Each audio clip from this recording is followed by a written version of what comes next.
Doctor Karamvir Singh, associate professor political science, BSR government arts college Alwar. प्यारे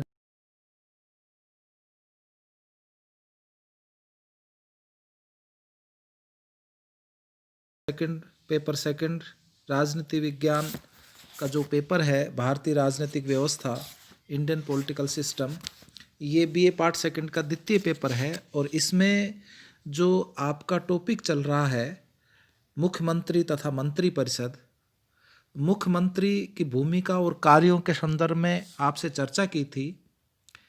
इनमें मंत्रिमंडल की नियुक्ति, मंत्रियों की विमुक्ति तथा त्यागपत्र, मुख्यमंत्री तथा मंत्री परिषद, इस विषय पर हम आपसे चर्चा कर चुके हैं।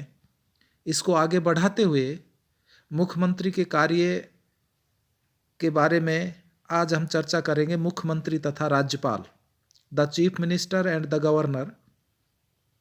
प्यारे बच्चों, मुख्यमंत्री राज्यपाल तथा मंत्री परिषद के बीच कड़ी का काम करता है, आप सभी को पता होगा। और मंत्रिमंडल में लिए गए सभी निर्णयों की सूचना वह राज्यपाल को देता है। जैसे मैं आपको बताऊं कि उसी प्रकार जिस प्रकार प्रधानमंत्री राष्ट्रपति को मंत्रिमंडलीय जो निर्णय होते हैं, उन निर्णयों से राष्ट्रपति को अवगत कराता है। यदि राज्यपाल उन निर्णयों से सहमत नहीं है तो वह उन्हें पुनः विचार के लिए वापस भेज सकता है। लेकिन अगर वह प्रस्ताव दोबारा राज्यपाल के पास आता है तो राज्यपाल को उस पर सहमति व्यक्त करनी पड़ती है। संविधान के अनुच्छेद 167 167(1) के अनुसार मुख्यमंत्री का ये कर्तव्य है कि वह राज्यपाल को राज्य प्रशासन तथा प्रस्तावित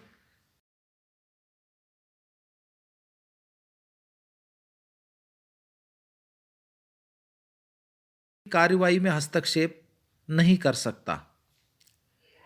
राज्यपाल संघ तथा राज्य के बीच कड़ी का काम करता है और इसी दायित्व के अंतर्गत वह राष्ट्रपति, प्रधानमंत्री तथा केंद्रीय गृह मंत्री को राज्य प्रशासन संबंधी गुप्त विस्तृत मासिक प्रतिवेदन भी भेजता है।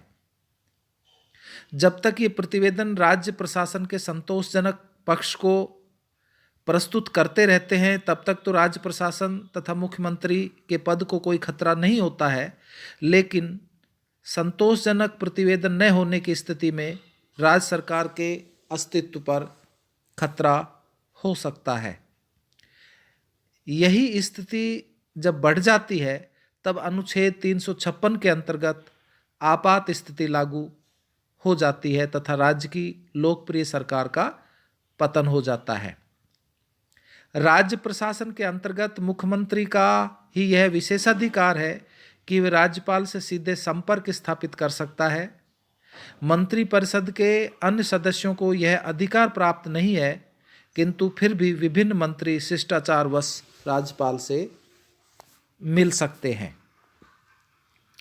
जहाँ तक मुख्यमंत्री तथा विधायिका, the chief ministers and legislature का संबंध है, इसमें आप कह सकते हैं कि मुख्यमंत्री मंत्री परिषद तथा विधायिका के बीच भी एक प्रधान कड़ी होता है और बहुमत दल के नेता या संयुक्त दल के नेता के रूप में वह अपनी उपस्थिति या एहसास विधायिका में हर समय कराता रहता है।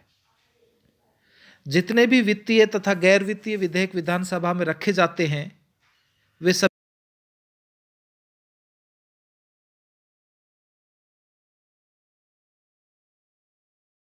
को प्रस्तुत करने के पहले राज्यपाल की स्वीकृति भी आवश्यक है।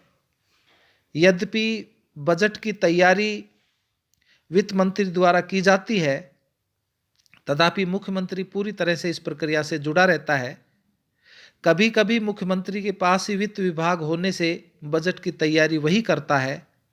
वह राज्य सरकार का प्रमुख प्रवक्ता है, अतः समय समय पर विभिन्न नीतियों को स्पष्ट करता है।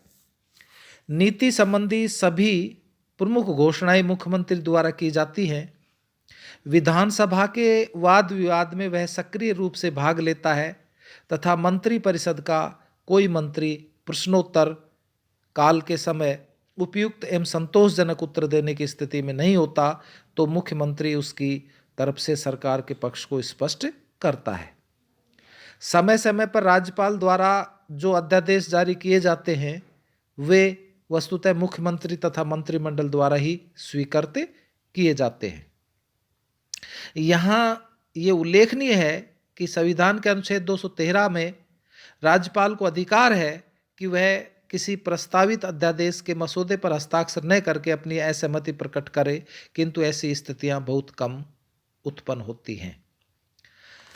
राज्य विधानसभा की कार्यसूची यद्यपि विधानसभा अध्यक्ष निश्चित करता है, पर ऐसा वह मुख्यमंत्री की सलाह के आधार पर ही करता है। मुख्यमंत्री अपने पद पर विधानसभा के विश्वास प्राप्त करने पर्यंत रहता है। वस्तुतः मुख्यमंत्री को अपने दल के साथ विरोधी दल के विधायकों की भावनाओं का भी ध्यान रखना पड़ता है। अपने दल में कुछ वरिष्ठ विधायकों को वह मंत्रिमंडल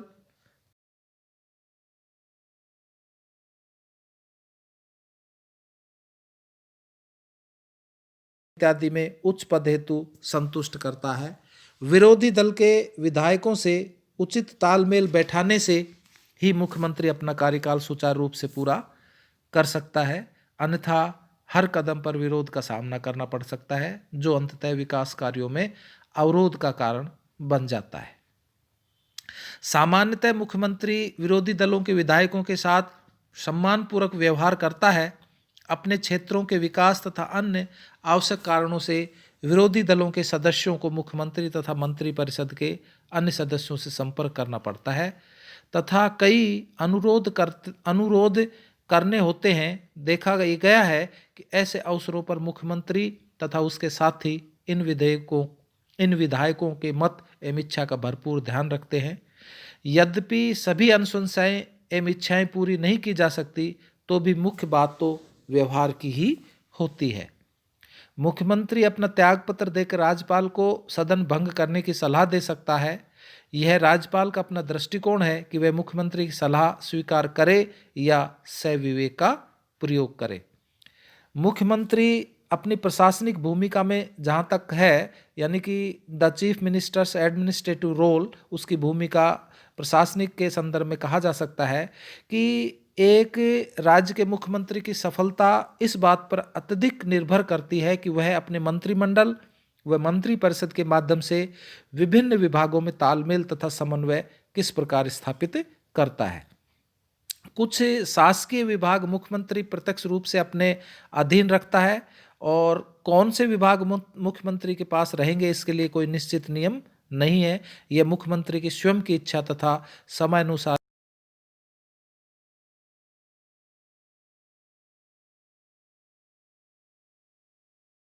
विभाग भी मुख्यमंत्री के पास ही रहता है। जब किसी विभाग का उत्तरदायित्व तो मुख्यमंत्री प्रत्यक्ष रूप से संभालता है तो उसकी शक्तियां व कार्य अन्य विभागों के प्रभारी मंत्रियों की भांति ही होती है। राजस्थान में ऐसे कई अवसर आए जब एक मुख्यमंत्री के पास लगभग 1 दर्जन विभाग रहे।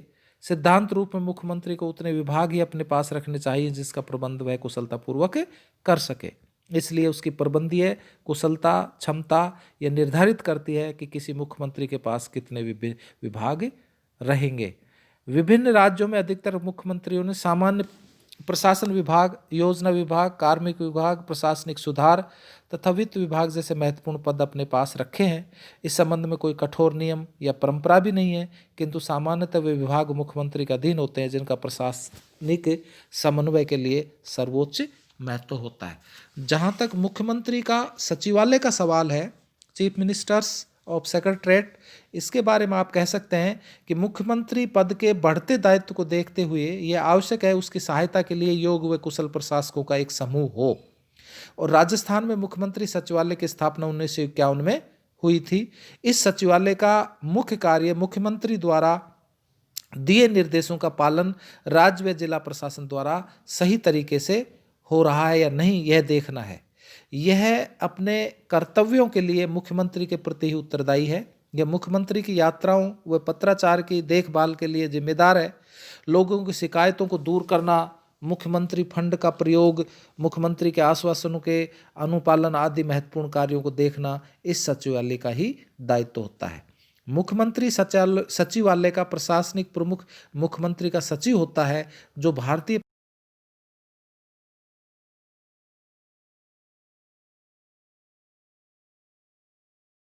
एक सहायक निदेशक, एक सहायक लेखाधिकारी, एक अनुसंधान अधिकारी जो जन अभियोग है, इसके अतिरिक्त मुख्यमंत्री की सहायता के लिए एक प्रेस सलाहकार, एक जनसंपर्क अधिकारी, एक प्रेस अटैच, एक प्रमुख निजी सचिव, एक निजी सचिव, एक अतिरिक्त निजी सचिव, एक अपर पुलिस अधीक्षक सतर्कता और एक उप पुलिस अधीक्षक सतर्कता का कार्य करते हैं। सचिवालय का कार्य मुख्यमंत्री को प्रशासनिक सहायता देना तो है ही, साथ ही वह मुख्यमंत्री के साथ दौरे पर जाता है, गुप्त पत्रों व दस्तावेजों को अपनी निगरानी में रखता है, मंत्रिमंडल के निर्णयों की अनुपालना सही तरीके से हो रही है नहीं यह देखता है, मुख्यमंत्री को महत्वपूर्ण मुद्दों के बारे में सूचित करता है, उसे विधानसभा के कार्यों में सहायता करता है, मुख्यमंत्री के पास जाने वाले हर फाइल पर वह अनौपचारिक टिप्पणी लिखता है जो मुख्यमंत्री को निर्णय लेने में सहायक होती हैं। तो ये एक प्रकार से मुख्यमंत्री का सचिवालय भी होता है। निष्कर्ष रूप में जो कहा जा सकता है कि एक राज्य के शासक व प्रशासन की कुशलता एवं प्रभाविता उस राज्य के मुख्यमंत्री के व्यक्तित्व एवं क्षमता पर निर्भर करती है। राजनीतिक सूझबूझ, दूरदर्शिता, नियोजन शक्ति, प्रशासनिक क्षमता, पर्यवेक्षण कुशलता, टीम भावना, अभिप्रेरणा, प्रगतिशीलता एवं विकास उन्मुखता के गुणों से युक्त मुख्यमंत्री अपने राज्य को सार्थक एवं प्रभावशाली नेतृत्व प्रदान कर सकता है। धन्यवाद।